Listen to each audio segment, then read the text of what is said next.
Buenos días. Bueno, es un día importante porque finalmente, después de largas conversaciones y después de 11 años de espera, el presidente Alan García Pérez está aquí en nuestros estudios y vamos a conversar con él finalmente. Buenos días, presidente García. Muy buenos días, Beto, y a todos los que nos ven y escuchan, muy buenos días. Quiero preguntarle por qué me ha quitado mi silla, por qué me ha cambiado de posición, Por me ha dejado costumbre. Descolocado. No es solamente con usted, lo he hecho con todos mis amigos que algún día me han entrevistado. Solo con los amigos, porque a los otros no los podemos ver. Yo no tengo enemigos. ¿En serio? No tengo ni adversarios. Todos son mis amigos. Se lo digo. No nací para rencores Es ni como para Roberto guardar Carlos, cosas. tiene 1 millón de amigos. No, y si viera que alguien en verdad me tiene animadversión, no iría a su programa. Claro. Entonces ha estado viendo este programa y se ha convencido de que aquí no le tenemos animadversión. Me ha convencido usted, Beto. Qué bueno, qué bueno. Eso me halaga. Bueno, yo quiero comenzar esta conversación recordándole, presidente, que usted me entrevistó aquí, en este mismo set, hace 11 años y se burló de mí a sus anchas. Y quiero recordar ese momento tan divertido para motivar la charla de esta mañana. Adelante. No, pero veas, Usted dijo desde ahí, palabra de caballero. como usted quiera. Quema el asiento, Asiento caliente ni de tu ni de tu pariente. Eso sí, vamos a cambiar los vasos. Sí que está caliente el asiento. Ojalá que cuando usted tenga su sillón también me lo preste, pues, de vez en cuando, ¿no? Ese no lo cambio por nada. Nadie se duerma que vamos a saber Ah, su madre. cuándo se va a casar usted, Beto. Yo no he dicho con quién. Ok. ¿Cuándo se va a casar? A mí me gustaría casarme en París. ¿Con aguacero? Con aguacero, claro. Creo Sí. que su productor le está haciendo una indicación. Si tenemos un corte comercial de los anunciadores. Nadie se duerma, tiene que decir. El champagne Moët Chandon va a ser un corte. Mientras tanto abriremos el champán.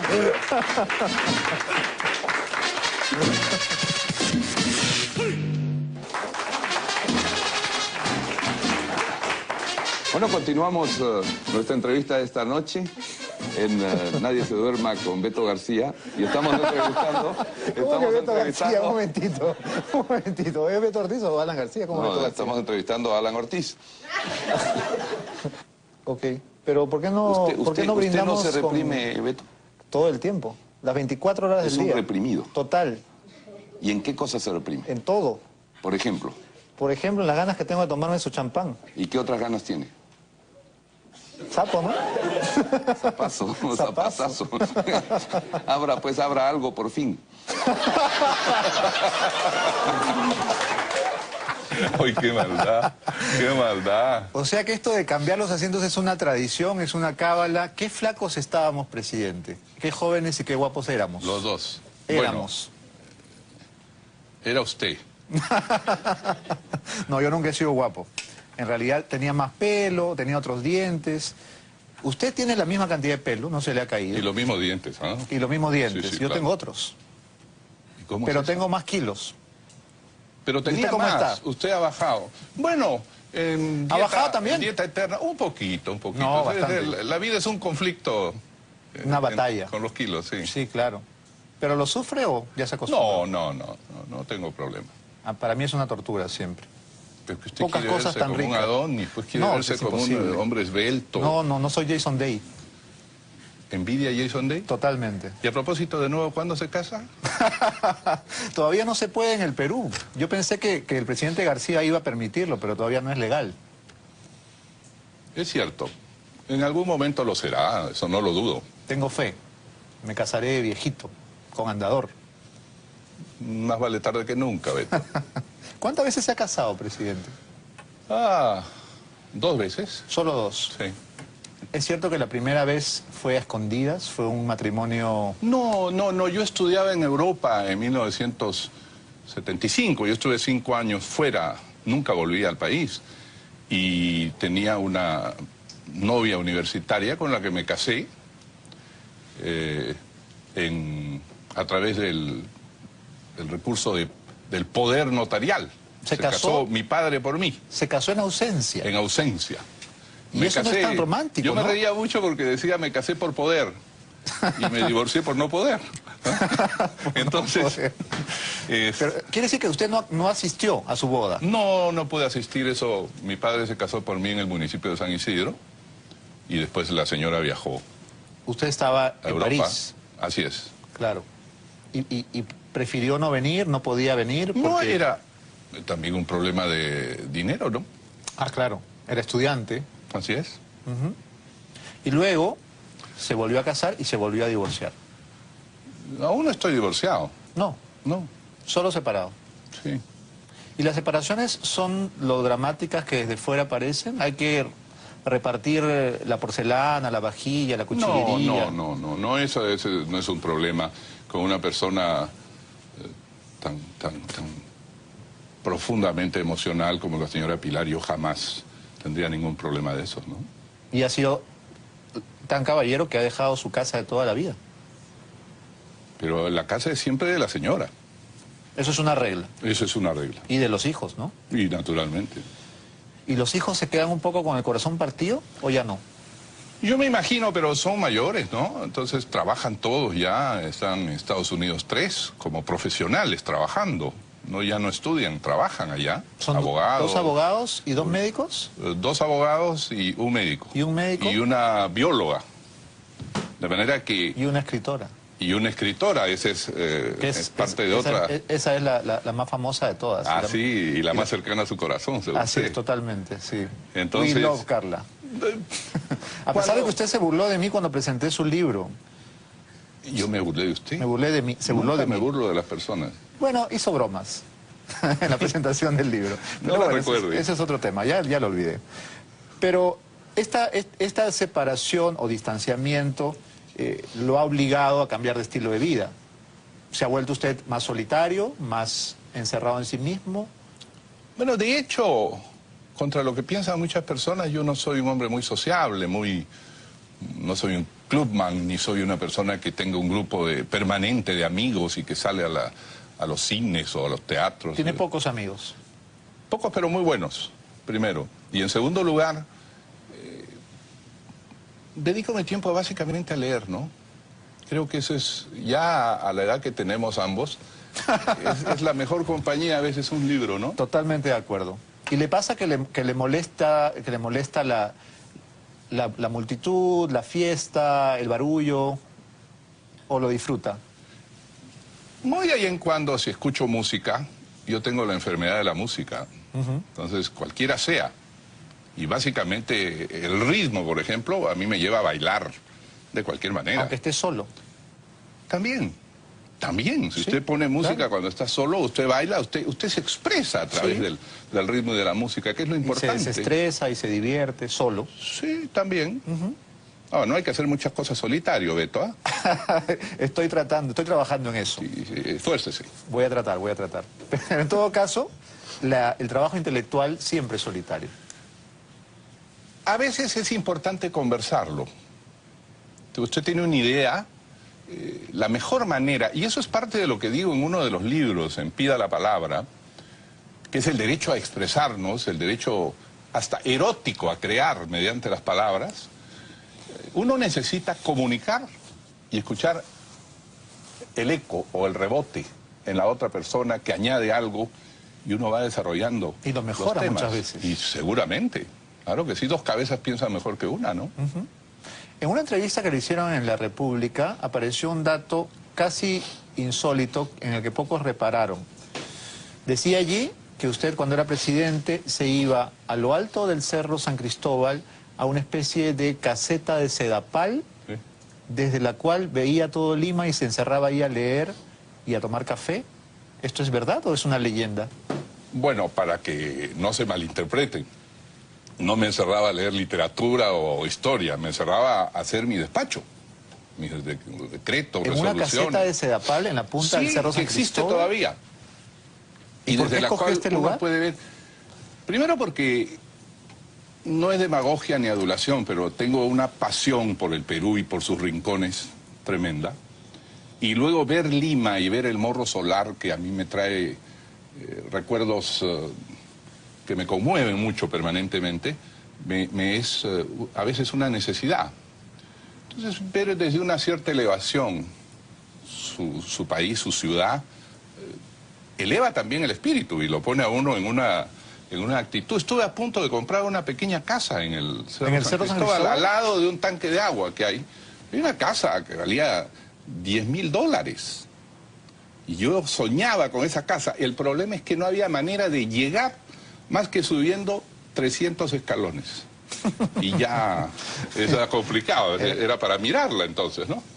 Pero esto de ver la ciudad tiene que ver también con la ubicación estratégica de, por ejemplo, los fortines o los castillos. Siempre están en una posición alta.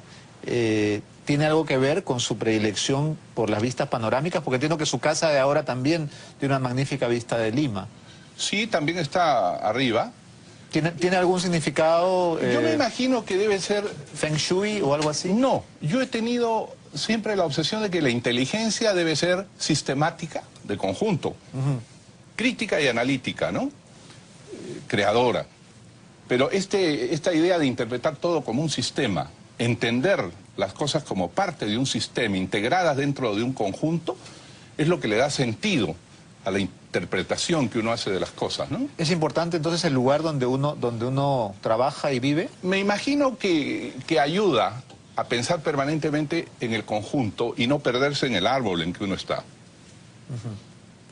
Ahora, todos estos libros que ha producido últimamente podrían revelar también que tiene mucho tiempo, que quizás el haber estado habituado al trabajo de gobernante, que debe ser un trabajo muy extenuante, hace que ahora se le haga largo el día, quizás duerme poco, tiene algún problema con conciliar el sueño, sufre de insomnio. ¿Este es el valor de la verdad o es una entrevista de la mañana? Bueno. ¿Cuántas horas duerme? Normalmente 5. ¿Es poco? Pero esa es una costumbre que heredé de Haya de la Torre. Mi jefe me enseñó a acostarme a las 2 o 3 de la mañana y yo tenía que ir a la universidad y estar a las 8 de la mañana. Y ese fue el acuerdo con mi padre. Tú puedes hacer tu vida política a los 15, 16 años si cumples en la universidad. Yo cumplía a duras penas, porque después de dormir 5 horas, sin embargo me acostumbré. Y comprendí al final que cada uno duerme lo que necesita. Y sé que conforme avance el tiempo y pasan los años, como hemos visto en la entrevista, sí, los años pasan, Beto. Y pesan. Sí, y pesan. Y posan. Entonces, y pisan. También. Conforme pasan los años, el sueño se hace más... de pronto uno defiende su derecho a vivir más, ¿no? Claro. Despierto. Hay que robarle horas al sueño. Pero... Ya dormiré cuando esté muerto, decía alguien, no me acuerdo quién. Seguramente, ¿no? Falta todavía. No, claro que falta. Vaya que falta. No sé en su caso, pero en el mío falta todavía. No se sabe, ¿no? No se sabe. Bueno, tenemos que hablar obligadamente de política. Yo sé que la coyuntura le aburre un poco, pero a propósito de Pida la Palabra, yo escuchaba el 28 de julio el discurso presidencial y decía, qué buena idea hubiera sido regalarle al primer mandatario este libro tan útil, este manual que le hubiera servido para pasar esa dura prueba con una nota probatoria. ¿Qué le pareció el discurso presidencial? Me pareció un recuento de obras y de propósitos. Yo debo decirle que como expresidente me siento obligado a ejercer la expresidencia, que también se ejerce. ¿Cómo es eso? Es una dignidad que tiene que ejercerse con mucha prudencia y serenidad y no buscando destruir al sucesor para ver si uno vuelve o para demostrar que uno lo hizo mejor. Eso me parece abyecto y poco patriótico. De manera que en conjunto, le digo desde ahora, yo continúo aprobando los sustantivos de este gobierno. Este gobierno mantiene la democracia, la libertad de expresión. Este gobierno mantiene nuestra relación con los pueblos del mundo y nuestro libre comercio con muchos países y la libertad de inversión que da empleo y trae impuestos con los que hacer obras. En el conjunto, a mí me parece que las cosas van bien, tenemos problemas inducidos internacionalmente, muchos de ellos, pero creo que es obligación de todo buen peruano desear que al gobierno le vaya bien. Sí, lo deseamos todos, pero también podemos ser autocríticos, es decir, saber las cosas en las que no estamos funcionando. Y de hecho, una de las que más alarman a la población es, por ejemplo, los conflictos sociales que se han agudizado y a los que usted se ha referido, por ejemplo, en el caso de Cajamarca, cuando el conflicto se trasladó por una detención polémica a Ica, dijo usted, no nos podemos encaprichar. Y rescato ese término porque muchas veces la intransigencia de los líderes de las protestas se convierte en eso, en un encaprichamiento. ¿Cómo lidiar con el problema social que se ha agravado sustancialmente? Sí, bueno, ese es un tema. Sin embargo, no es el más importante sobre el que podría yo atreverme a decir algo que no sea directamente positivo, de respaldo. En el tema social creo que hay mucha capacidad, mucho margen de negociación todavía. No hay que dar por perdida la circunstancia. Yo pienso que los ingresos de una actividad como la minera dan para mucho más y para mejorar mucho más la vida de las poblaciones. Siempre he pensado que la participación de las poblaciones debería hacerse tal vez directamente a las familias más empobrecidas y a las familias que están en el área de influencia de la mina. Creo que eso amortiguaría muchísimo las ¿Qué fórmula protestas. plantearía para esa participación directa? Mire, en Alaska, por ejemplo, el canon, la regalía del petróleo, se entrega directamente a las familias, especialmente a las que son más pobres y en proporción a su pobreza. De manera que no es, el canon se entrega a un gobierno regional a veces lejano, o todo el canon, y que a veces no hace obra en la comunidad, en el lugar, en la pequeña carretera. Y entonces la familia tiene la posibilidad de disfrutar directamente lo que siente que es su riqueza inmediata. Pero esa es una posibilidad, no digo que sea la única. Una distribución más adecuada del canon minero, el canon petrolero. Pero creo que por eso hay mucho margen de negociación. Ese no es el problema. Porque capital en el mundo hay para invertirse en el Perú y riquezas en el Perú hay para que ese capital se invierta. Más me preocupa el tema de la educación. Yo diría que Dios ilumine al presidente Ollanta para llevar el tema de la educación por el buen camino. Nuestro país necesita una educación meritocrática, de evaluaciones permanentes y de capacitación permanente. Facilitar el tema educativo lo único que conduce es a la mala educación y a la poca calidad de educación. Y no hay nada más enemigo de la inclusión que la mala educación. Usted puede hacer todos los pequeños programas que quiere, entregar 100 soles aquí, 50 soles allá. Pero si la juventud tiene mala educación, está condenada. Y yo creo, no el gobierno mío, un grupo de partidos políticos mayoritarios en el Congreso, que eran adversarios del gobierno, se pusieron de acuerdo para dar una ley de carrera pública magisterial. Yo pienso que cambiar las reglas de juego cuando estamos comenzando es caer otra vez en el gravísimo error de la historia de nuestra patria, que es siempre elegido un camino, cambiarlo 5 años después y volverá a ser cambiado dentro de 5 años y así sucesivamente. Si ese es el error, entonces, ¿cuál es el camino?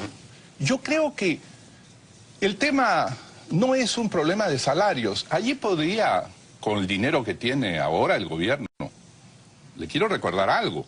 Ahora es más fácil gobernar.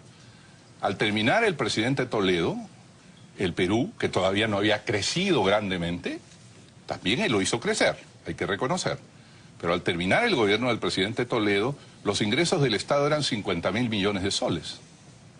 Ahora se aproximan a 100.000 millones de soles. De manera que hay recursos para mejorar un poco, pero darle mucho más al que se capacita, al que ha ido a la universidad otra vez, al que demuestra en un examen que está en mejores condiciones para enseñar mucho mejor a nuestros niños.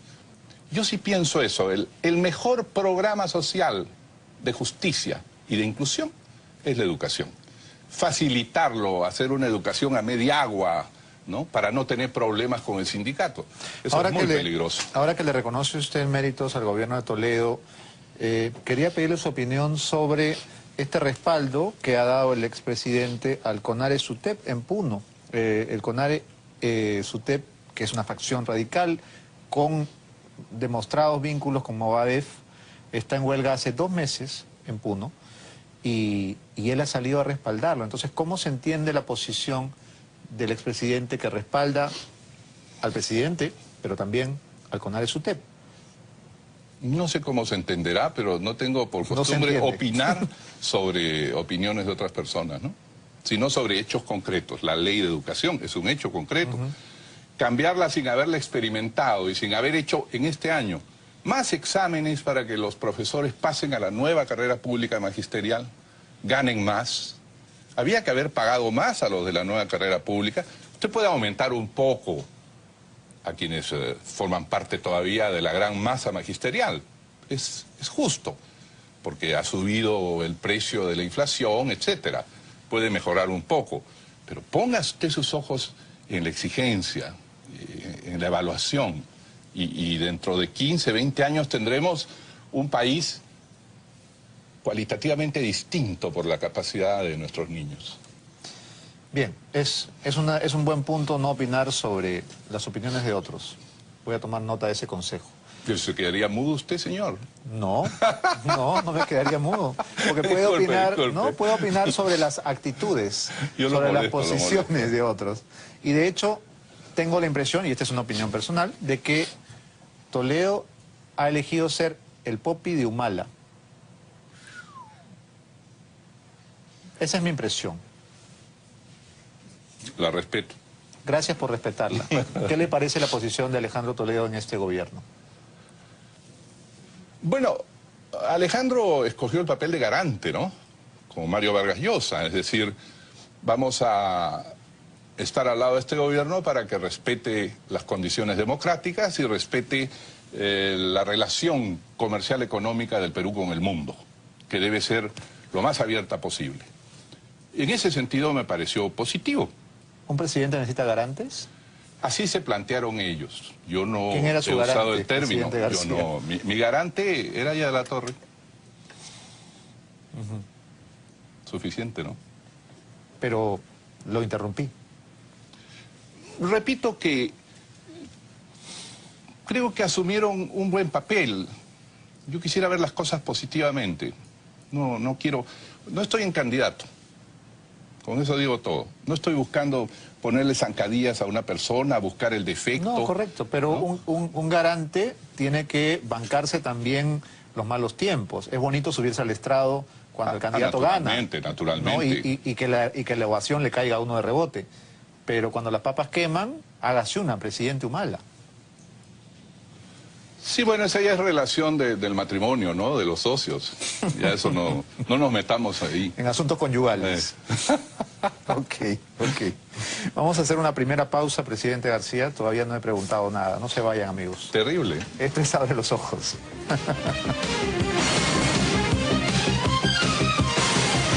Continuamos aquí en Abre los Ojos conversando con el presidente Alan García, que ha tenido la gentileza de venir esta mañana. Después de larga conversación y negociación, qué difícil es invitarlo, presidente. Que no hace buenas ofertas, pues vete. ¿Pero por qué no? A los del valor de la verdad dicen que le dan 16.000 soles.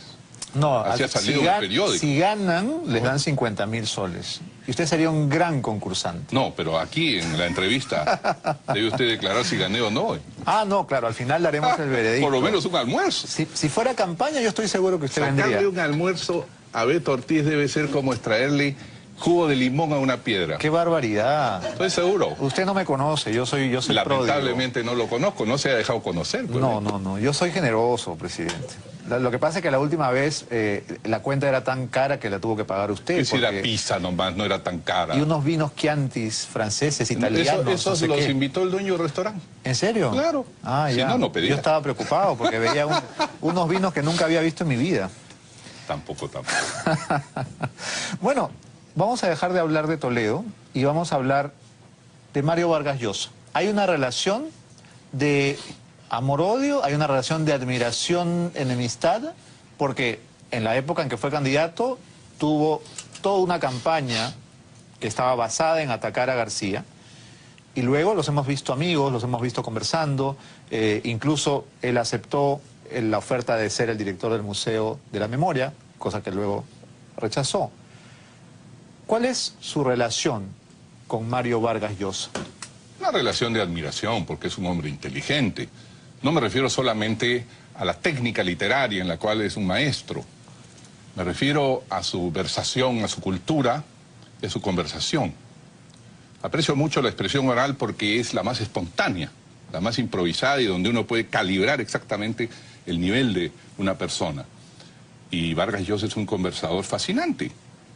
Y con él podría conversar 5 horas. Es más, he conversado 5 horas con él alguna vez. Esto mismo que me está diciendo me lo dijo en el año 2001, la primera vez que lo entrevisté.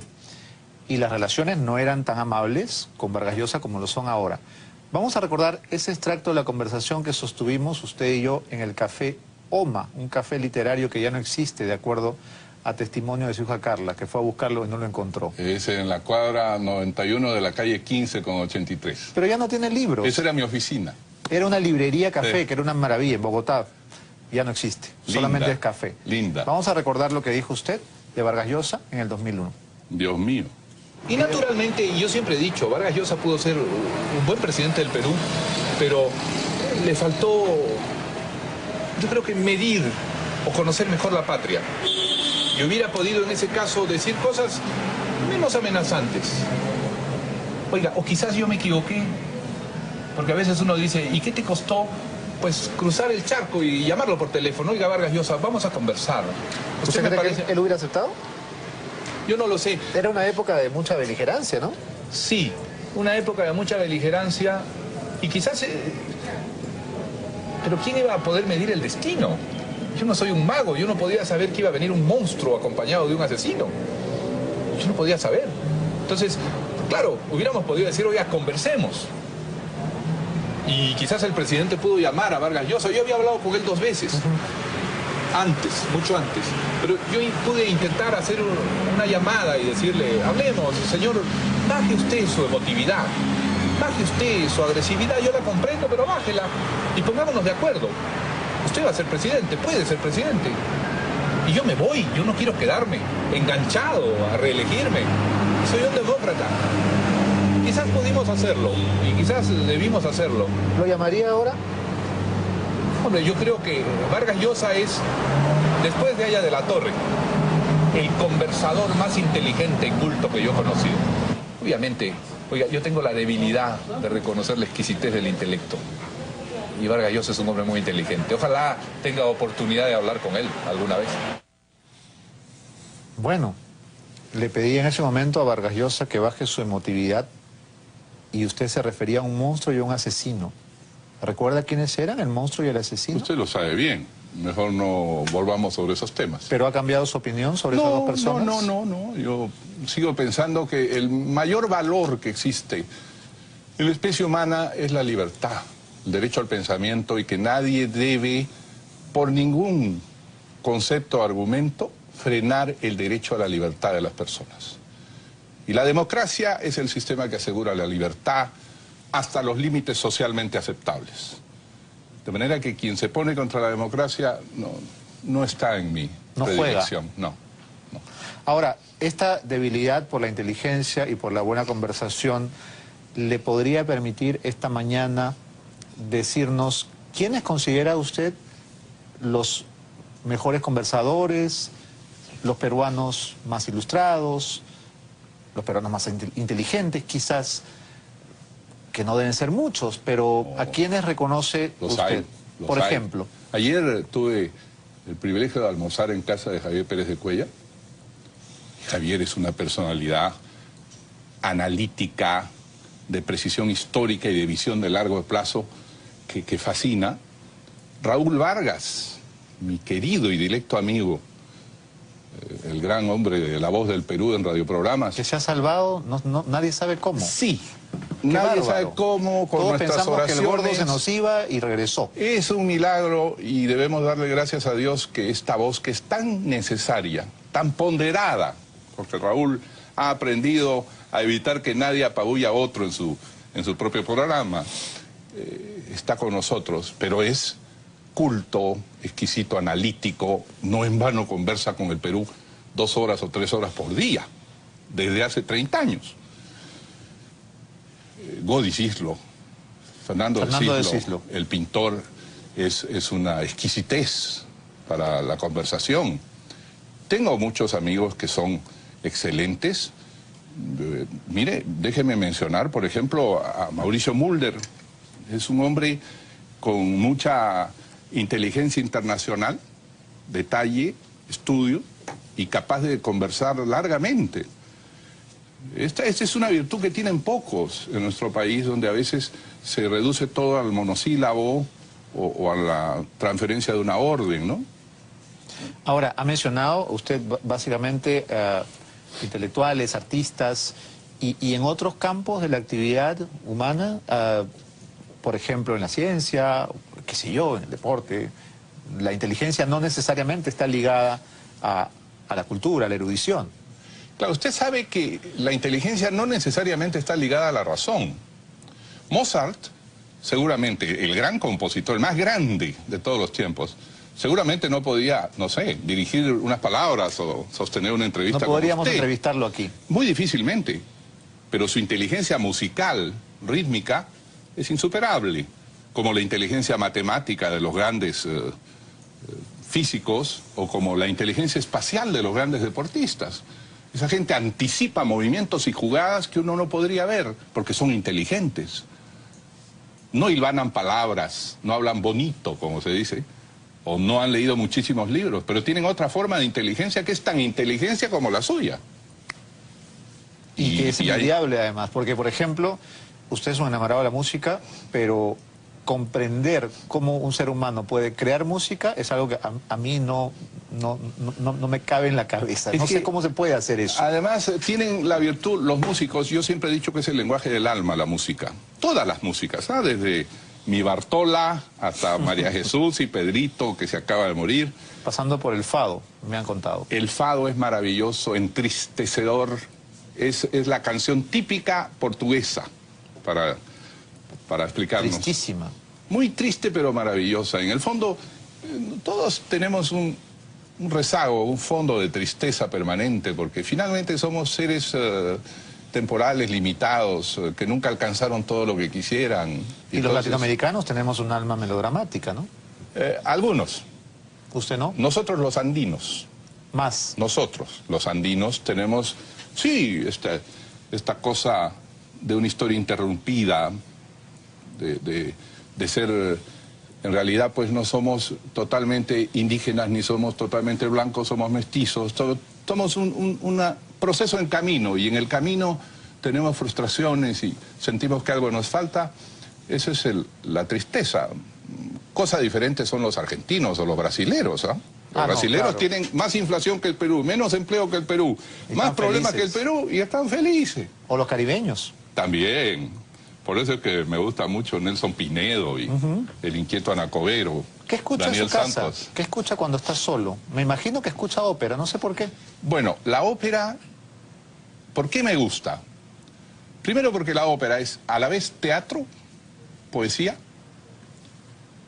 música. Y lo introduce a uno al escenario. Si usted escucha este monstruo que se llama Verdi, Giuseppe Verdi, esos cuartetos y a veces quintetos de voces, son celestiales. Uno debía morirse en ese momento.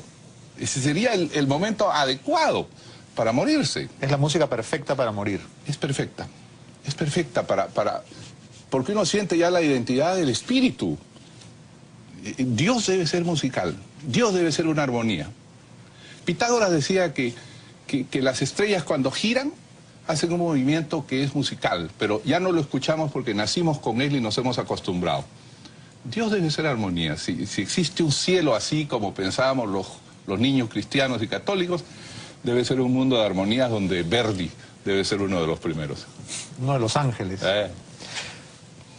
Ha dicho, si Dios es como lo pensábamos los niños cristianos, quiere decir que ahora ya no se lo imagina así, ya no cree tanto en él. No, porque Nos enseñaban de un Dios con forma humana, viejo barbado, ¿no? Algunos amigos míos se dejan la barba creyendo parecerse en algo a Dios. Como Mulder. Y se le está quitando poco a poco. Yo ¿Ah, sí? siempre le digo, quítate la barba. Está encaneciendo, pues. Sí, claro. Y entonces, pero uno llega a comprender varias cosas. Primero, yo soy cristiano. Creo que no hay interpretación del concepto Dios y de la obligación de vivir de acuerdo a la existencia de Dios mejor que la que hizo Jesucristo.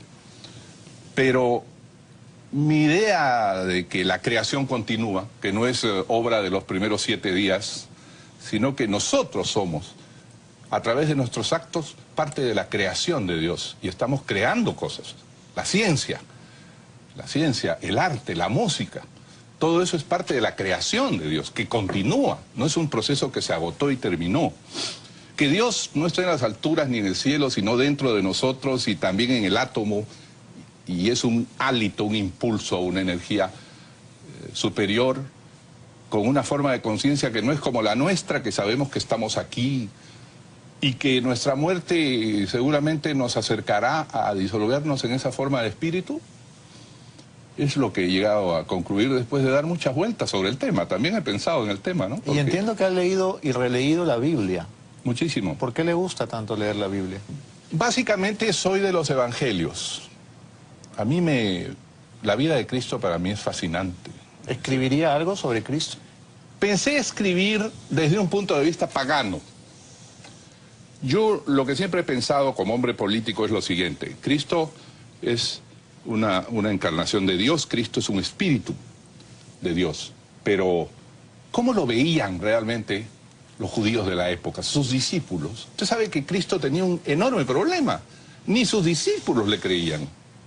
Se hundían en el agua porque tenían poca fe, le preguntaban ¿quién eres? Y cuando él les preguntaba quién soy no sabían responder.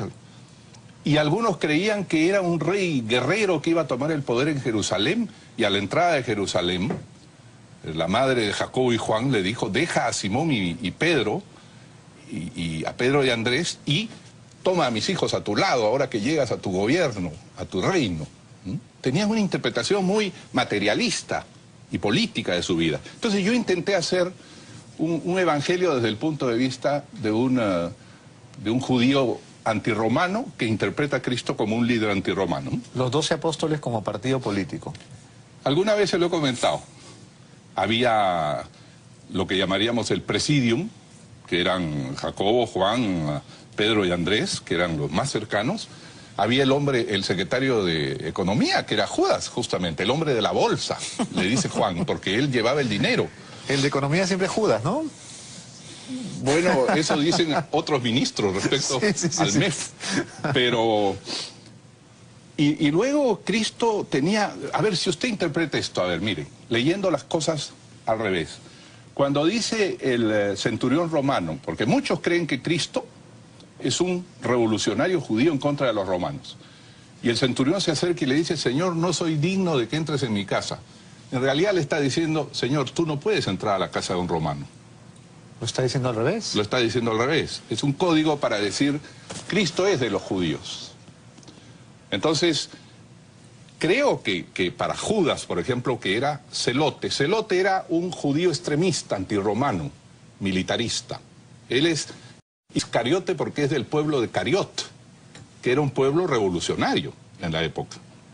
Y entonces, Judas, cuando ve que Cristo paga impuesto y dice al César lo que es del César y a Dios lo que es de Dios, debe haber tenido un pánico enorme, es decir, no es el revolucionario que yo pensé. Pero bueno, todas estas son interpretaciones y al final concluí en que mejor no me meto en esos temas. Son interesantes, pero, oiga, he tenido un problema con el Fondo Monetario, con los 12 apóstoles. Con los 12 apóstoles, también con algunos que han sido comunistas a lo largo de su historia, etcétera, etcétera. Tener problemas ya con la iglesia y con Dios. Demasiado. No me pida tanto. Y con Cipriani se llevó usted bien, ¿no? Bien, porque es un hombre al que yo le reconozco algo fundamental. Dice lo que piensa. Es decir, como diplomático, no sería un gran diplomático, pero dice lo que piensa. Y a usted le diría... ¿Piensa lo que dice? Directamente. Eso no estoy tan cerca de su cerebro, de su corazón para saberlo, pero me imagino que sí. Porque lo normal en los seres humanos es enmascarar las cosas duras para quedar bien con el otro, ¿no? Es lo normal en los limeños, sobre todo, y presidente. bueno, usted puso el adjetivo, pero yo pienso que Ciprián en eso es a veces muy duro, pero dice la verdad, dice lo que piensa. Y eso para mí es un valor fundamental. Algunos lo ven equivocado, otros lo ven poco político y exigente, pero no es político, pues. Pese a que su alma mater se ha quedado sin el nombre que es un poco una humillación, ¿no? La Universidad Católica deja de ser pontificia, deja de ser católica, ¿cómo la llamamos ahora? Bueno, mi universidad era una universidad de muy alta calidad. Estuve 6 años en la Universidad Católica y estoy muy agradecido a ella. Y era dentro de lo posible, católica y cristiana, era. Ahora, el nombre es lo de menos, oiga. Finalmente, lo importante es tener una universidad de alto nivel y de gran calidad intelectual, ¿no? ¿Qué pasaría si le cambian el nombre al APRA? Alguna vez Víctor Raúl lo dijo en una entrevista que hizo con Alfredo Barnechea. Dijo, naturalmente las ideas cambiarán, los nombres cambiarán, pero lo importante son las lealtades. Y no hay nada que el tiempo no borre ni cambie. Hablando de lealtades, yo le pregunté aquí a Mauricio Mulder si él ponía las manos al fuego por usted y me dijo, esa es una pregunta maldita. Me encantó su respuesta.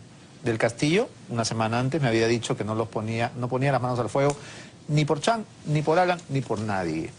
Yo pongo las manos al fuego por el Perú y pongo las manos al fuego por el APRA como ideología. Pues bueno. Y por mucha gente buena, mire usted, conozco mucha gente buena por la que pondría la cabeza al fuego, no las manos. Porque si comienzo a dudar del género humano, ya no tengo sitio en él y será mejor que me vaya. Estuve en la presentación de sus 2 últimos libros, presidente. Muchas gracias. Muchas gracias a usted por invitarme, porque no es fácil. No, yo no lo invité. Sí, usted me invitó. En la puerta no me hubieran dejado entrar si no estuviera invitado. No, es que le tienen miedo a usted, pues. No me tiene miedo, qué miedo me van a tener. Ya me hizo olvidar lo que le iba a preguntar, ¿eh? Esa es la virtud. En la presentación del libro Pizarro, El Rey de la Baraja, usted hablaba, bueno, de las virtudes políticas de Pizarro y de cómo... Capacidades. Las capacidades políticas. Y cómo la conquista no había sido exitosa por la pólvora, ni por los caballos, ni por el hierro, sino por la inteligencia política de Pizarro. Y hubo varios momentos en que yo sentí que estaba mandando algunas indirectas. Por ejemplo... Usted es un mal pensado. Por ejemplo, la legitimidad... Y mal actuado. Mal actuado. Yo no soy actor. La primera regla de la legitimidad, ¿no? Dijo, la política no tiene sentido si uno no tiene legitimidad. Y la legitimidad uno la puede perder. No voy a citar textualmente todo lo que dijo, pero en ese momento la persona que estaba delante mío empezó a incomodarse en su asiento. Y empezó como que tuviera alguna picazón. Y usted dijo, bueno, que cuando no se tiene legitimidad se pierde todo en la política. Y todos esos políticos que llegan a querer medrar y enriquecerse rápidamente para irse con los bolsillos llenos, sabían que su vida iba a ser breve, efímera y que no iban a entrar en la historia. ¿Estaba usted aludiendo a alguien en especial? No. Cuando yo aludo a alguien se lo digo en la cara. Estaba mirándole. No, se lo digo en la cara y con su nombre. Ah, ya. Lo que mencionaba es que sobre Pizarro hay una leyenda negra. Obviamente mi parte indígena andina, yo soy cusqueño de origen. Usted se revela siempre contra la conquista. Pero yo digo, pudo llamarse Pérez y no ser Pizarro. Pudo venir el año 80 y no el año 32, 1532. Pero de todas maneras iban a llegar los europeos aquí. Iban a traer su viruela, su peste bubónica, como a ellos les llegó eso desde el Asia, 5 siglos antes. De manera que ese era el proceso de globalización del mundo y no había que echarle la culpa de todo al que le tocó venir. Ahora, tuvo algunos defectos inmensos, pero también algunas capacidades que no hay que olvidar.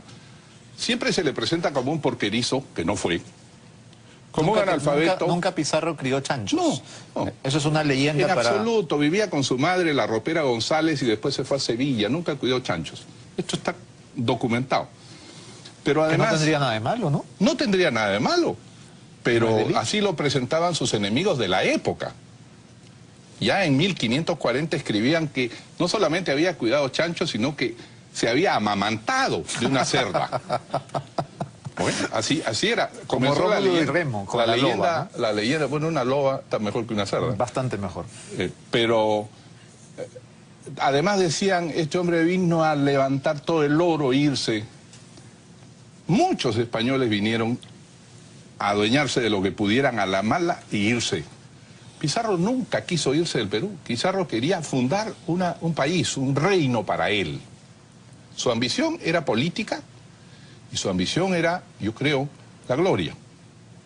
No era una persona... Todo lo que tuvo lo entregó para defender su poder. Cuando Manco Inca sitió Lima, él entregó todo su oro, lo mandó a México a comprar soldados, barcos, a Panamá, etcétera. Se quedó más o menos sin recursos porque necesitaba defender su poder. Eso es uno.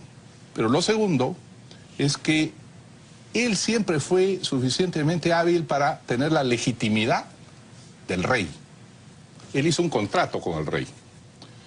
Por consiguiente, él tenía la autoridad del rey para mandar sobre los españoles y sobre sus indígenas aliados.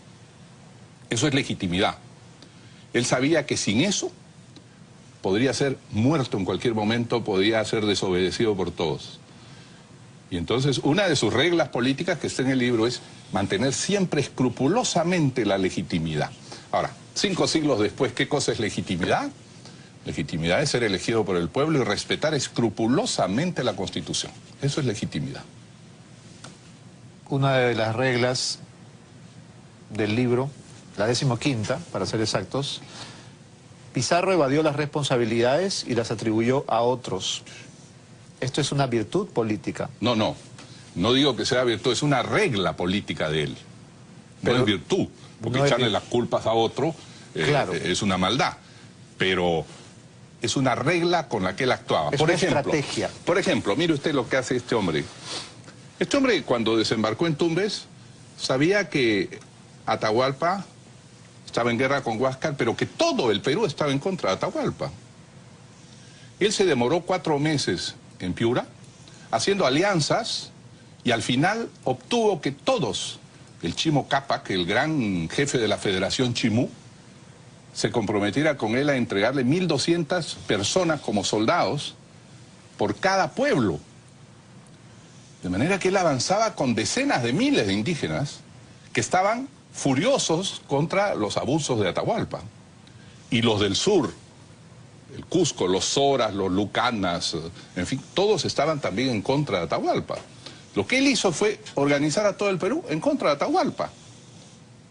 No era Pizarro contra Atahualpa, era casi todo el Perú el que marchó contra el pobre Atahualpa. Él sabía que Atahualpa estaba muerto, pero en mi concepto dejó que Atahualpa primero matara a Huáscar para después echarle la culpa a Atahualpa de la muerte de Huáscar y poder salir de los dos y tener vacío de poder y designar a Manco Inca como nuevo Inca. Entonces, jamás en España lo acusaron de haber matado a un rey, Atahualpa. En cambio, a Hernán Cortés en México sí lo acusaron de matar a Moctezuma y le quitaron los cargos y los honores. A Pizarro no, porque él se llenó de legitimidades, hizo proceso, hizo juicios en contra de Atahualpa. Lo mismo hizo con Almagro 4 años después, o 6 años después, el año 38.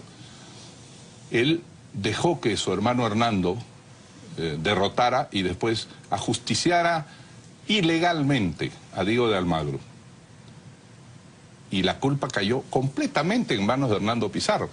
Él se había juntado con Almagro por última vez en Mala, cerca de Cañete. Y luego Diego de Almagro huyó hacia el Cusco, donde tenía sus tropas, Y avanzó Pizarro hacia el Cusco, pero en la altura de Guaitará, cerca a Pisco, de pronto dijo, yo ya estoy muy viejo para ir hasta el Cusco. Anda tú, Hernando, su hermano. Su hermano llevó el ejército, derrotó y mató a Almagro. Y Pizarro nunca quiso ir al Cusco en los 5 meses siguientes para perdonar a Almagro. Dejó que lo mataran. Y toda la culpa le cayó a Hernando, que estuvo 20 años preso en España por haber asesinado a Diego de Almagro. Entonces, era un hombre astuto, cruel. Manipulador. Manipulador. Pero su objetivo no era venir y levantarse todo el oro e irse. Él quería crear un reino. Yo mencioné algo que es fundamental. En 1534 en el Cusco, escribió a través de sus secretarios, porque no escribía ni su cruz, las ordenanzas para el buen trato de los indígenas, estableciendo que cualquier español que le quitara oro a los indígenas sufriría flagelamiento o pagaría una enorme cantidad de pesos de multa, sugiriendo que, o ordenando que se cortara la mano o se flagelara al esclavo negro que abusara de un indígena. ¿Por qué? Porque él quería tener una población productiva. Este Pizarro no era tonto, conquisto un territorio y mato a todos los pobladores, ¿qué tengo? Él quería tener, como en la Edad Media Europea, una población a su servicio. Y además estableció algo fundamental, que no se mezclaran españoles e indígenas, para que no hubiera abusos. Así está escrito. Había pueblos de indios y pueblos de españoles. Y los indios tributaban a su encomendero, pero no podían vivir un español dentro de los pueblos porque habría, según él dijo, abusos en contra. De manera que estableció unas leyes que años después se convirtieron en las nuevas leyes de Indias que la historia dice que escribió Bartolomé de las Casas. Pero las primeras leyes de Indias las dio Pizarro. O sea, no es lo que se nos ha contado. Yo no soy pizarrista. Porque es un personaje muy impopular para los peruanos. Es impopular. Bueno, también Bolívar se ha vuelto impopular. Pero el libro lo reivindica, ¿no? De algún modo. Reivindica su capacidad, su habilidad, su manipulación. No era un porquerizo ignorante, analfabeto y brutal. Era un tipo mucho más inteligente. ¿Por qué? Porque no bastaba tener caballos ni la pólvora. Usted, desde lo alto de la cordillera, se ríe de los caballos que no pueden subir. El cañón hacia arriba de un cerro no dispara. ¿Cuál era el alcance en esa época? Nada. Ridículo. El arcabuz tenía un alcance efectivo de 20 metros. De manera que, mire, cuando los españoles iban a entrar en Cajamarca, lamentablemente Atahualpa, que era muy soberbio como corresponde a un hijo de Dios, era una mezcla de papa, Cristo y rey junto. Atahualpa envió un emisario que se llamó Maizahuilca a entrevistarse con Pizarro. Y este Maizahuilca era el hombre más soberbio que podía existir. Y cuando volvió donde Atahualpa le dijo que los españoles eran unos cobardes, que vivían sobre unos carneros que con sogas se les podía derrotar y que él había matado 3 españoles. Y Atahualpa se lo creyó. Y por eso dejó que Pizarro subiera a la cordillera. Su general militar Rumiñahui le dijo lo contrario y se peleó físicamente con Maizahuilca. Rumiñahui les dijo hay que pararlos en las quebradas de la cordillera. Pero Atahualpa se creyó lo que dijo Maizahuilca y ¿sabe usted que entró sin un arma en la plaza de armas de Cajamarca? Sin un arma. Porque él le dijo a Pizarro al día siguiente, yo pensé que delante de mí todos iban a huir y solo había puesto unos indígenas detrás con sogas para amarrarlos cuando huyeran. Eso se llama soberbia. Atahualpa y por ende el imperio incaico fue derrotado por la soberbia. En mi concepto, sí. ¿Cómo se vacuna uno contra la soberbia, presidente? No, a uno lo vacuna la vida. Uno es presidente 5 años y al año siguiente lo someten a vejaciones, lo investigan como si fuera un ladrón cualquiera, lo llevan por su vía crucis. Y yo, que ya pasé 2 veces eso, me he dado cuenta que eso es simplemente el designio de Dios. Dios le da a uno importancia, Dios se la quita y le dice, eres polvo, eres humilde, aprende humildad nuevamente. Entonces la vida le baja los humos a cualquiera y le baja el copete al más pintado. Totalmente de acuerdo. Tenemos que hacer una pausa, pero vamos a seguir conversando con Alan García Pérez luego de la pausa.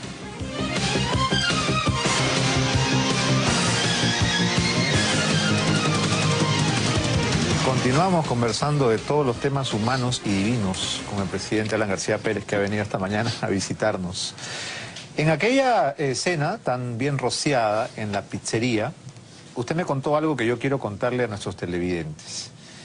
La comunidad gay del Perú tuvo el ofrecimiento oficial de su gobierno para que la marcha del orgullo gay fuera encabezada por el presidente de la República y el gabinete ministerial. Y esa propuesta fue increíblemente rechazada por el MOL. Bueno, no rechazada, no hubo respuesta. Peor. Pero le cuento el antecedente. En 1993, cuando estaba exilado, se anunció lo que llaman la marcha, el Europride, en Francia. Y desfilan 300.000 personas homosexuales, hombres y mujeres de físico. Y profesionales, policías. Había médicos homosexuales, desfilaban. Yo me quedé, yo fui como la verdad, un peruano cualquiera de colegio público, a mirar, a ver, a sapear. A romperme el ojo. Ajá. Y entonces vi desfilar carteros homosexuales, policías, un escalón de médicos, unas personas serias. Periodistas. Hombres y mujeres de todo tipo. ¿Políticos había? Bueno, y de pronto, en medio de la marcha, veo pasó François Hollande, pasó el ministro de Cultura Jack Lang, pasaron hombres de la oposición al gobierno de entonces, que no eran homosexuales, pero que entendían eso como un fenómeno social, de cientos de miles de personas, y pasaron desfilando, apoyando su libertad. Y en ese momento yo sentí el salto cultural, pues, ¿no? Dije, ando todavía un poco retrasado en estos temas, debo entender, y por cierto, toda la vida he querido respaldar la libertad de las personas. Entonces, en alguna ocasión, conversando con personas representativas del movimiento homosexual, les dije, a mí lo que me impresiona es que ustedes no hagan una demostración anual, que no tiene que ser pues un carnaval, ¿no?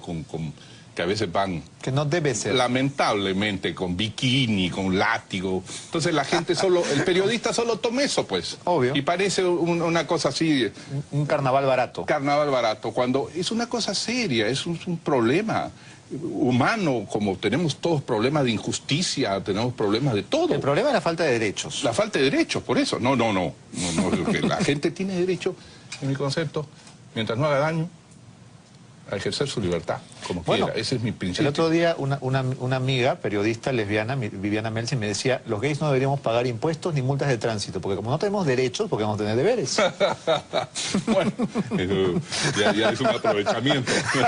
Eso se llama aprovechamiento. No, es una broma, pero en todo caso, los derechos tienen que ser iguales. Y yo recuerdo que su gobierno, por ejemplo, se reivindicó a la comunidad negra del Perú. Pero evidente. Para mí y hay que decir negro y no afro, no sé qué. Bueno, a mí me gusta decir las cosas por su nombre. Se ha vuelto políticamente correcto decir, pues, ¿no? Afroamericano, afroperuano.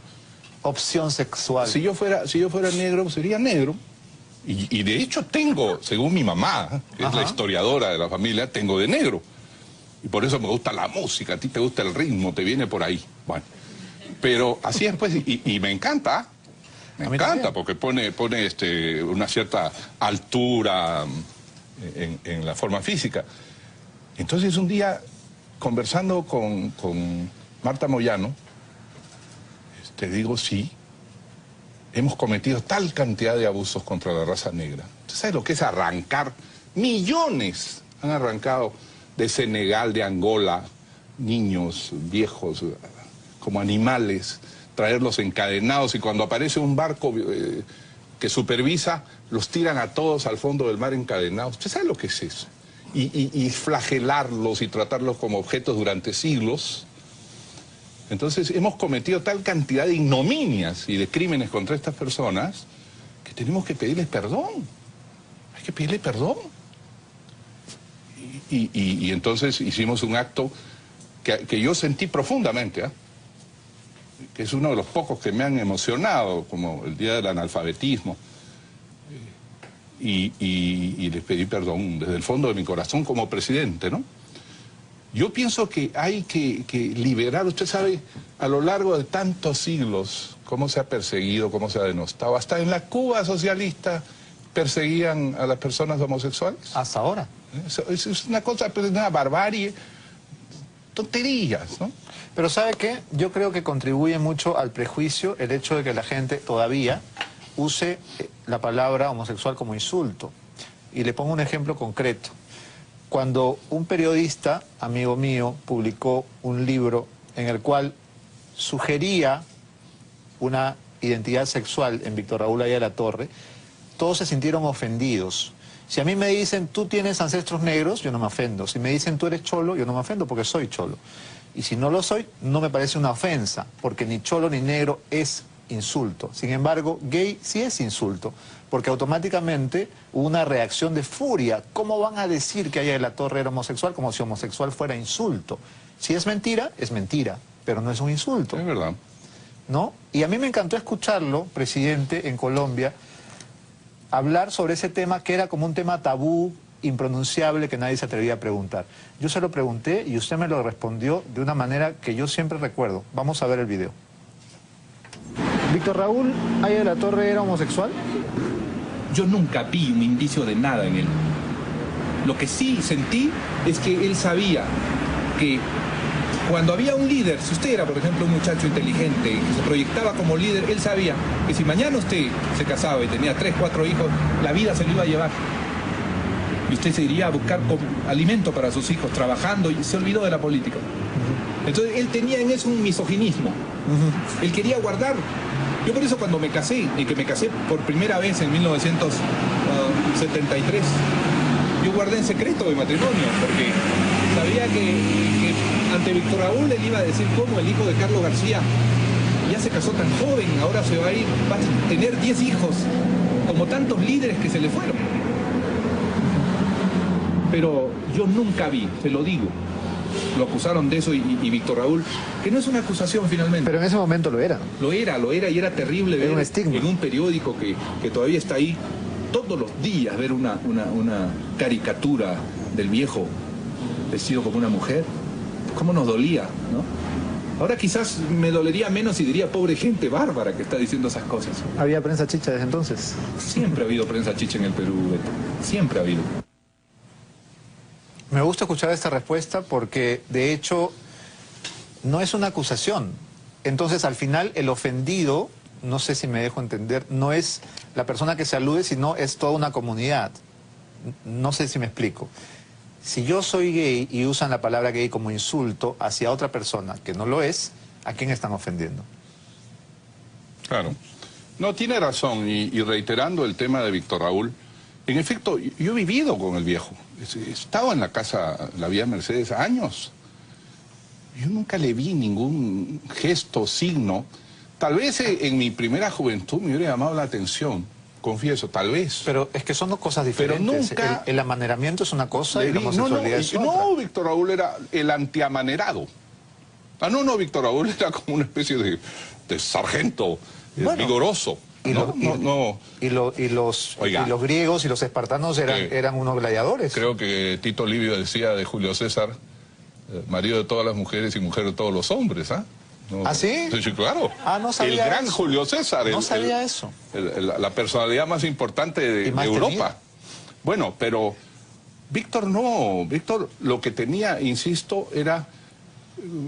Se le pasó. Yo creo que su gran amor fue Ana Billinghurst. El primer... bueno, él era un hombre mucho más puro de emociones que nosotros dos, ¿ah? O sea, era un hombre consagrado. ¿Romántico? Romantiquísimo. Romántico al extremo. Y él vivía enamorado. Él se enamoró una vez de una muchacha costurera en el centro de Lima. Eso me lo contó muy en confianza una vez, que yo tuve un amor súbito y abandoné un mes Lima, detrás de un amor, hasta Machu Picchu. Y entonces él me quitó la palabra 6 meses por haber abandonado mis responsabilidades cuando tenía 20 años. Y a los 6 meses me volvió a hablar y me llevó y me dijo, tú tienes derecho a tener tus amores, tus pasiones, pero no abandones las cosas por ellas. Y me contó el amor que él había tenido por una mujer muy humilde, pero muy bonita, según él. Después su amor fue Ana Billinghurst, la hija del presidente Guillermo Billinghurst. Hay un libro sobre eso, Las mujeres de Haya, ¿no? Sí. Y Ana, lamentablemente a él lo echaron 7 años, y en esa circunstancia Ana se casó con otra persona.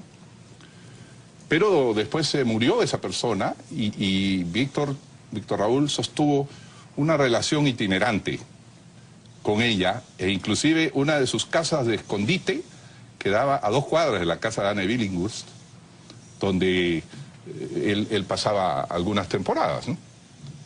Y como era la hija de un expresidente y era riquísima, entonces nadie podía dudar. ¿Era riquísima en dinero o era riquísima...? Parece que en los dos aspectos, ¿ah? Nunca le pregunté al viejo, porque entonces yo que me meto en eso, pero Ana tuvo un triste final en otra de las expulsiones de Haya. Y ya ahí para él se pasó el tema, ¿no? Ya era muy mayor. Pero además el amor, presidente, es indefinible. La amistad es amor. La relación de maestro-discípulo que tuvo Haya de la Torre con usted es amor. Mi amistad con su hija Carla es amor. Sí, todo eso es amor. Y uno puede tener celos de los amigos también. Bueno, la vida es amor, y es amor a cosas indefinibles y colectivas. Amor a la tierra peruana, amor a cada escondrijo del Perú, amor al conjunto peruano, amor a la música peruana, amor a las personas. Ahora hay un amor que se complementa físicamente, que es el amor generante entre hombre y mujer, o el amor homosexual a veces. Bueno, está bien, pero en conjunto lo importante es y yo creo que, mira, tengo tanto que agradecerle a mi patria por haberme dado oportunidad de representarla 2 veces, que ya me siento en libertad de decir, bueno, uno tiene que amar. Ese es el único mensaje, ¿no? Finalmente es el mensaje de Cristo, ¿no? Entonces, la vida debe ser amor, no solamente amor flirteo con una persona, ¿no? Ver a la gente con bondad, sin estar buscando 5 pies al gato y cómo lo critico y qué tiene de malo. Yo ya pasé esa etapa, te garantizo. Reconoce que estuvo en esa etapa. Algo, pero naturalmente soy de mi época, de mi generación. Uno era pues como no, cuando era mucho más joven, emulativo, a veces furioso, envidioso, competitivo. Mezquino. Eso la no política puede ser nunca. mezquina, ¿no? Y el periodismo también, sin duda. He intentado no ser mezquino toda la vida, eso sí. O sea, al César lo que es del César, reconócele al otro. Yo, por ejemplo, tuve una amistad muy cercana y hermosa con Fernando Belaunde, que en confianza me dijo, usted es el mejor discípulo que he tenido. Porque yo estudié, como sé estudiar, todos los detalles de sus gestos, su oratoria, su forma de actuar, y me pareció un maestro político.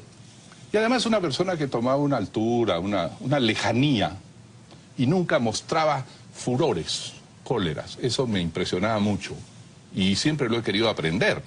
Y la vida me lo enseñó. Entonces, la idea es mirar. Uno quieren hacerle daño, terminan haciéndole bien a uno. Quieren hacerle un foul, el golpe bajo beneficia al que lo recibe. Eso ya la vida me lo enseñó. Entonces, cuando veo, por ejemplo ahora, la 6ª promoción de jóvenes ingresados a la política que quiere destruirme, y yo digo, bueno, yo he visto 5 anteriores. ¿Y las ha contado? ¿Es la 6ª? Sí, ¿Seguro? la primera comisión investigadora la tuve en 1978. Pidieron en la Asamblea Constituyente, cuando yo tenía 28 años. ¿La segunda? Eso fue ya en el 80, cuando llegó un nuevo gobierno, nos quisieron investigar ya colectivamente, y así sucesivamente. Y siempre algunas personas que dicen, investigando, insultando, voy a hacerme famoso. Lo único que han hecho es hacerme presidente 2 veces. ¿Quieren hacerme presidente otra vez? Yo no quiero. ¿Quién quiere ser presidente otra vez? ¿Tejada? A las personas, no sé, no, él actúa por encargo, pues. Pero no hablemos de esas cosas. No hablemos de esas cosas. No, de esas cosas también vamos a hablar. Malogra la entrevista, malogra la entrevista. Qué conveniente. Bueno, antes de salirnos del tema de la marginación, yo quería su comentario sobre este incidente que se ha generado a partir de unas expresiones muy desafortunadas en la televisión chilena sobre las comunidades amazónicas, específicamente sobre los boras. Yo recuerdo que en la época de Bagua, usted fustigó a algunas comunidades que de algún modo se sentían dueñas del subsuelo, diciendo, bueno, ellos no son ciudadanos de primera categoría. No, ahí está mal. A ver, corríjame. Lo corrijo porque ya me cansé que me pongan de pronto etiquetas. Algún bobo dijo que yo había dicho la plata llega sola. Eso también vamos a hablar después. Es una tontería, pues. Estamos en los nativos. Muy bien, a los nativos alguien dijo, García ha dicho que los nativos son de segunda categoría. Mentira. Lo que yo dije fue exactamente al contrario. Yo dije, las riquezas del Perú son de todos los peruanos. Y nadie puede decir, como yo vivo al lado, esto es mío, porque los demás no somos de segunda categoría. ¿Me entiende? Ajá. Es exactamente. Ahora, voltee usted como quiera, los adversarios voltean lo que sea, pero yo me remito exactamente a las cosas que digo. La pregunta iba sobre los boras. Yo lamento mucho. Que es otra clase que fue traída también, es un grupo que fue traído de Colombia como esclavos caucheros, ¿verdad? Así es. También es una etnia que ha sido muy maltratada históricamente. Terriblemente, terriblemente. Todavía no se ha hecho un ajuste de cuentas sobre los caucheros. Todavía no se ha hecho. Y entonces, que la tele de Chile nos... que se... Bueno, es ignorancia. Lo mejor que podría decir es que es ignorancia. Vea usted pues que habrán estudiado, leído, o qué saben esos señores que han hecho. Si les dicen Bora Boras. Esas expresiones, ¿no? Que creen que son esa isla paradisíaca que se llama Bora Bora, ¿no? ¿Ah? Pero ignorantes, nada más. Y la ignorancia se debe perdonar. La ignorancia es atrevida, ya se dice. No se debe perdonar, no hay que dejarla pasar por alto cuando es atrevida, ¿no? Hay que ponerlo en su sitio, pero... Si usted me dice, ¿por qué dicen eso? Ignorantes, pues. Y si lo dicen por creerse superiores racialmente, bueno, peor, pues, peor de ignorantes ya. Claro. Entonces, esa palabrita o esa noción que se ha vuelto una especie de bandera últimamente muy de moda, que hasta tiene un ministerio, la inclusión social, ¿tiene que ver con incluir a los pobres o con incluir a todos? Porque muchos nos podemos sentir excluidos de diversas maneras. ¿Cómo entiende usted la inclusión social si existe ese concepto tan gaseoso? Yo prefiero el término justicia social, que es el derecho a la libertad, el derecho a una igualdad sin explotación y sin abuso, y el derecho a la libre realización a través de la educación, del trabajo y de las capacidades. Ahora se ha puesto de moda hablar de inclusión. Bueno, cada gobierno trae su cuño, ¿no? Su lema. Pero, déjeme reiterarle, la mejor forma de hacer inclusión es a través de la buena educación, de esfuerzo, calidad, evaluación y capacitación. Esa es mi fe. Pero creo que sí, el derecho de no ser excluido, el de no ser visto como algo distinto, diferente, repelente, leproso, apestoso, ¿no? Es decir, pero nos falta mucho en ese camino. Eso no se soluciona simplemente con programas sociales. Eso se llama inclusión material momentánea. La inclusión es ver al otro como igual. Estamos muy lejos de eso. Tenga todavía, el color ¿no? que tenga, la opción sexual que tenga, el pensamiento que tenga. Todavía tenemos mucho de intolerancia, todavía nos queda mucho de intolerancia. Y es que la historia del Perú, pues, no se olvide que nosotros somos un país de historia interrumpida. Y eso es así, es la vida, no es culpa de nadie. Europa iba a llegar de todas maneras acá. Pero llegó con un color de piel distinto. Y entonces se estableció una superioridad inmediata. Y al medio pusieron africanos traídos para trabajar, entonces, y después chinos, y después japoneses. Entonces todo el mundo se siente o excluido o con derecho a excluir a otros, ¿no? Y eso, bueno, la historia nos irá... Fíjese, México es un país que ha hecho más mestizaje. Desde hace 50 años, su expresión de belleza es María Félix, que es una mestiza bella, bellísima, pero claro. es una mestiza, ¿no?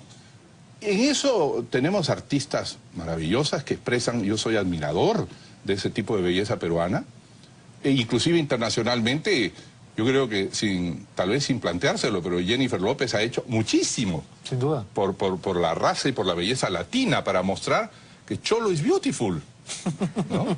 Bueno, algunos no son tan beautiful, especialmente uno, pero... Yo sí creo que es una Cholo broma. es beautiful. Pero Cholo es beautiful. Sambo es beautiful. Charapa es beautiful. Charapa es beautiful y bonito. Estamos de acuerdo. De escuchar. Claro, Lindo. hasta el Papa dijo el Papa es Charapa, ¿se acuerda? Sí, sí, claro. Cuando llegó en su gobierno, de hecho se pasó. Así es. ¿No? Bueno, la plata llega sola. Ha traído a colación esa frase que se volvió muy popular y que es casi una especie de leyenda urbana. Usted se fue a comer con Bailey, pues. ¿Quién le manda? Hasta ahora me pregunto esos errores que uno comete, ¿no? Pero de ahí a que la gente interprete a su manera lo que quiere. Lo que pasa es que esta persona quería en ese momento ser candidato, me preguntó, pero me dijo que iba a tener problemas, que no iba a ganar lo mismo que en la televisión, porque usted lo sabe bien, en la televisión se gana muchísimo dinero. Millones de dólares. Muchísimo no se dinero. imaginan. Los carros que yo tengo no saben. Oh, yo sé. Y los tiene escondiditos. Y sale en el Volkswagen, yo sé. Pero, entonces le dije, oye, ¿cómo se va a preguntar eso? Usted puede ser presidente y termina de ser presidente y lo contratan en la CNN como gran entrevistador y gana más dinero que nunca. La plata llega sola. Ese es a usted. A Por ahí usted. va la cosa. ¿Pero qué le parece? Ahora tengo que estar dando conferencias todo el día para... Pero las conferencias también son una manera estupenda de vivir, como nos acaba de decir. Bueno, porque permiten expresar y convencer. Me parece muy Y bien. además yo llevo en mis conferencias un mensaje de optimismo. Mire, usted sabe como periodista que la peor noticia es la buena noticia. Es decir... Aburrida. Si usted dice que las cosas están bien, que el sol está lindo, cambian el canal. Que un perro muerde hombre no es una noticia, que un hombre muerde perro sí es una noticia. Entonces, que el mundo se está cayendo y que esta crisis es peor que el año 1929. ¡Oh! Noticia titular en todos los periódicos del mundo. Yo escribí un libro que dice, mentira, la crisis del 29 fue 1000 veces peor que esta turbulencia que estamos atravesando, que es una turbulencia de crecimiento. ¿Por qué los países de Europa están conmovidos? Porque hay un actor en la cancha que hace goles que se llama China. Y naturalmente, como China produce y vende muchísimo más, Europa tiene que ceder posiciones y dejar de vender. Lo que tiene que hacer es producir más y con mejores precios, competir. Entonces, eso no es una crisis de destrucción, es una crisis de crecimiento. Eine Kinderkrankheit, decían los alemanes, Carlos Marx. ¿Qué significa? Es una enfermedad de infancia para crecer. ¿Podría repetirlo? Eine Kinderkrankheit. Trataré de repetirlo. ¿Sprechen Sie Deutsch? No. Entonces, estamos en un momento importante. Jamás el mundo ha tenido tanta capacidad de inventar cosas, de comunicar cosas. Jamás ha tenido tanta velocidad y tanto dinero electrónico para comprar cosas y crear mercado.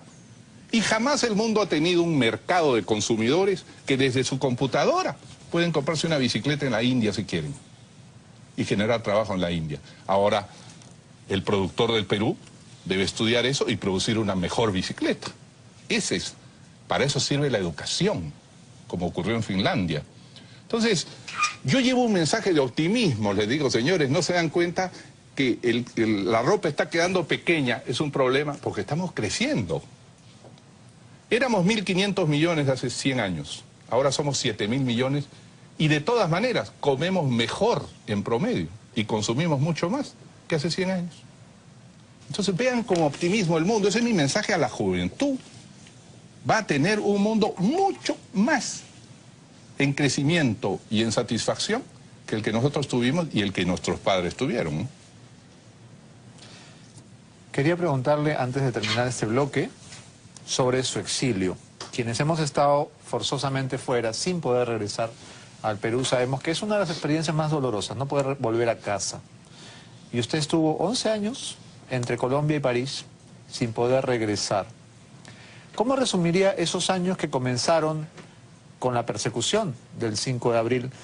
Y de paso, si podemos desmitificar algunas leyendas que existen sobre ese 5 de abril. ¿Es cierto que lo persiguieron por los techos? ¿Es cierto que se escondió en un tanque de agua? ¿Es cierto que se alojó en la casa de Hurtado Miller? Sí, claro.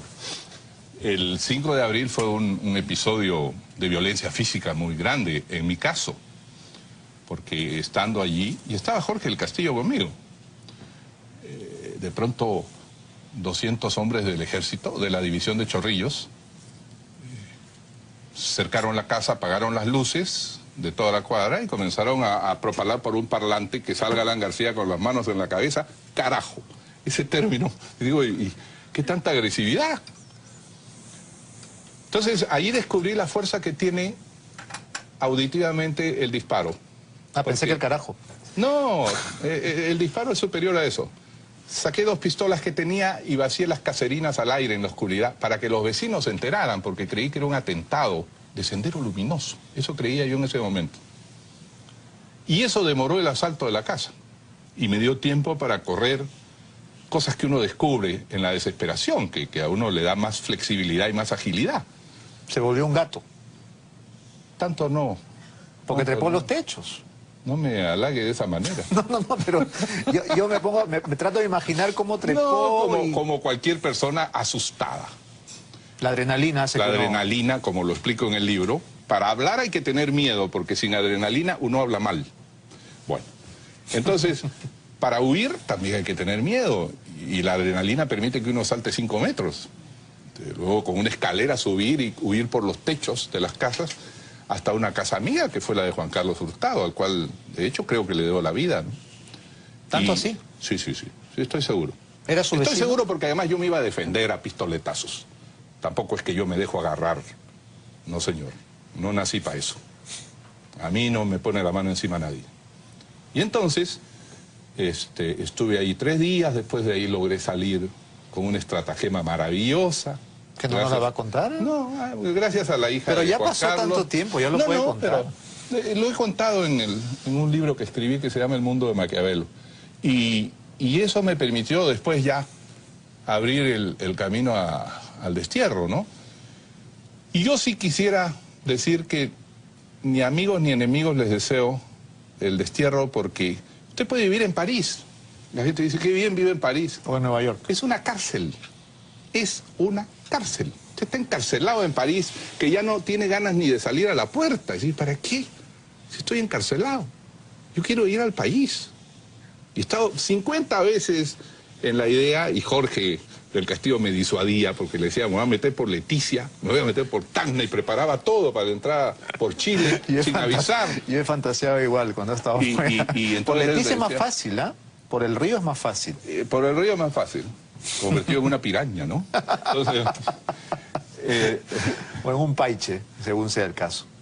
a usted le toca más lo del país. Sí. Entonces, experimente Jorge me disuadió porque creo que hubiera sido una locura, pero me desesperaba realmente tener que hacer el tránsito París-Bogotá, Bogotá-París, y no puedo ir a ningún otro lugar. Estoy ahí, encerrado. ¿Y hasta cuándo? Claro, y la gente dice, es un exilio dorado. Sí. Y Ya, a los ver que se vayan al los exilio exilios dorado. no tienen nada de dorado. No hay manera, porque uno no puede hacer lo que quiere. Y lo que quiere es estar en su tierra, por Dios. Es verdad. Es decir, si no, no me hubiera dedicado a la política finalmente. Y me hubiera dedicado a vender medias, a producir toallas y a venderlas produciéndolas en la India, las vendo en Asia y hago dinero. Y bueno, no sé, habrá algún placer en eso. Mi placer es hacer algo, sentir que hago algo y que alguien me va a recordar, aunque sea 5. Un día estaba conversando con Víctor Raúl, y Víctor Raúl sabía llegar al corazón. Yo creo que esa vez me mandó un mensaje o me manipuló el viejo, porque me dijo, oye, como hablaba el viejo, no, oye, había un gato en la Vía Mercedes, y este gato se escapó, se fue.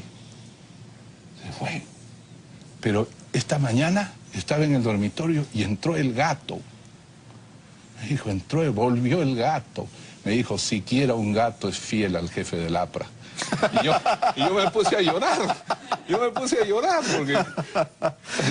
Y los gatos son lo más infiel que hay, ¿no? Oh.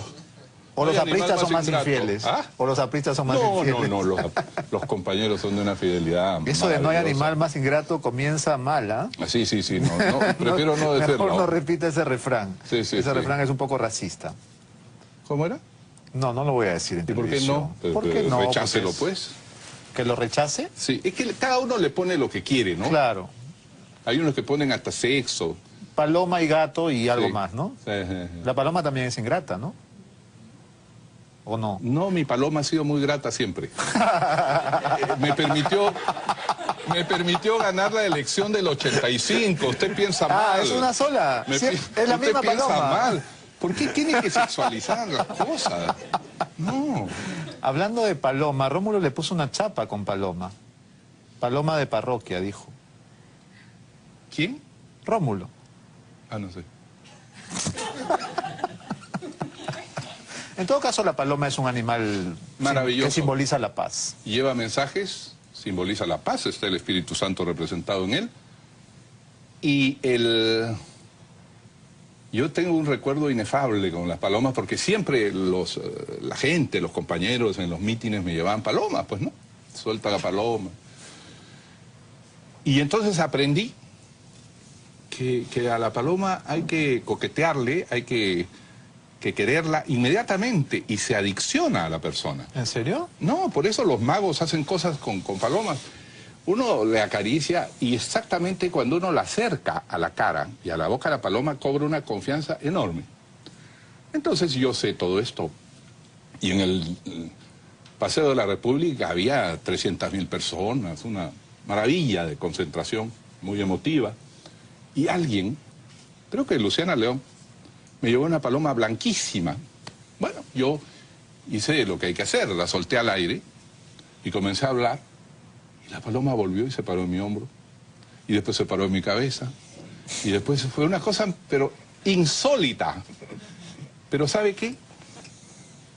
A la misma hora, ese mismo día, un gran amigo y gran aprista, Manuel Casalino Grieve, se había estrellado viniendo al mitin y murió.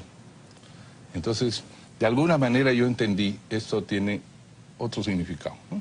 Me di cuenta, es el espíritu de Manuelito que me está protegiendo. ¿Usted cree en ese tipo de cosas? Sí, creo en el espíritu, creo en la vida después, claro que sí.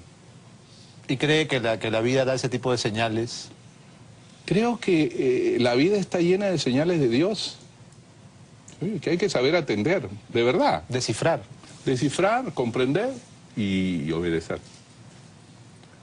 Presidente, tenemos que hacer una nueva pausa, pero vamos a seguir conversando luego de los comerciales. No se vayan. Ya nos vamos. 9:06, la entrevista a Alan García de Beto Ortiz no ha terminado, continúa mañana, así que no se la pierdan.